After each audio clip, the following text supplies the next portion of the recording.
Now, the race to the White House is heating up. The Republican National Convention has kick-started, and now let's go across to Charlotte, where U.S. President's son, Donald Trump Jr., is speaking. Let's listen in. We're here tonight to talk about the great American story, to talk about this country we all love, this land of promise and opportunity, of heroes and greatness. Just a few short months ago, we were seeing the American dream become a reality for more of our citizens than ever before.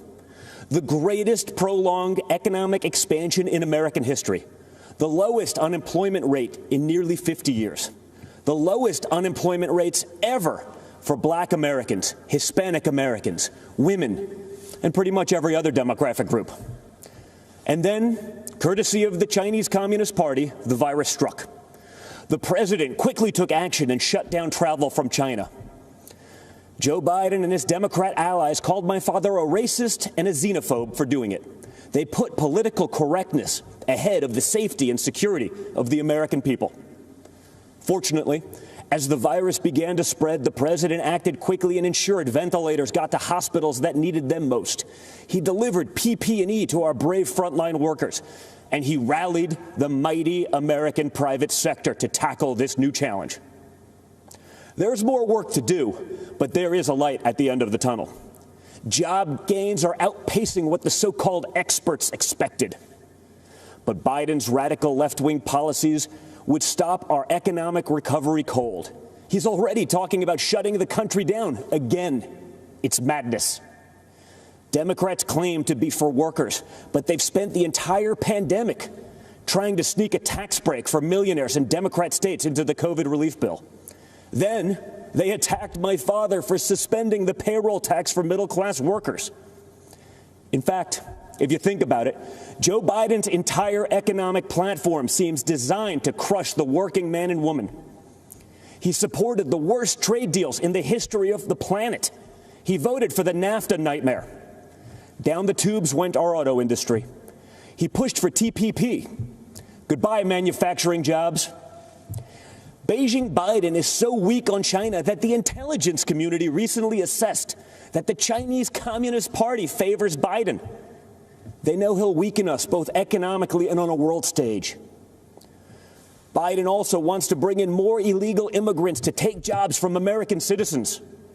His open border policies would drive wages down for Americans at a time when low-income workers were getting real wage increases for the first time in modern history. He's pledged to repeal the Trump tax cuts, which were the biggest in our country.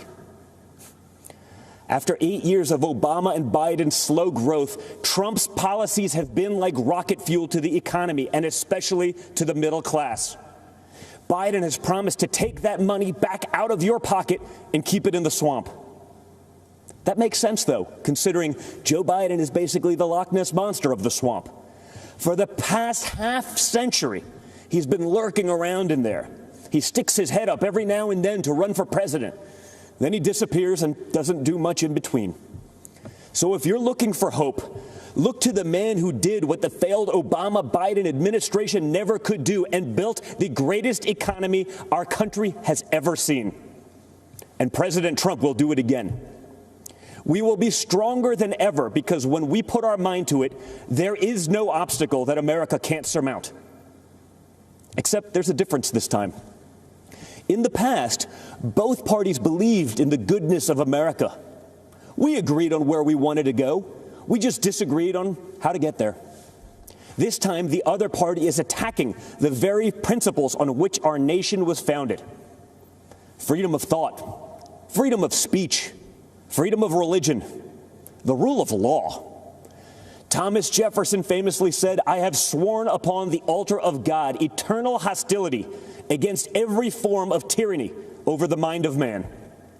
Our founders believed there was nothing more important than protecting our God-given right to think for ourselves. Now, the left, they're trying to cancel all of those founders. They don't seem to understand this important principle. In order to improve in the future, we must learn from our past, not erase it. So we're not going to tear down monuments and forget the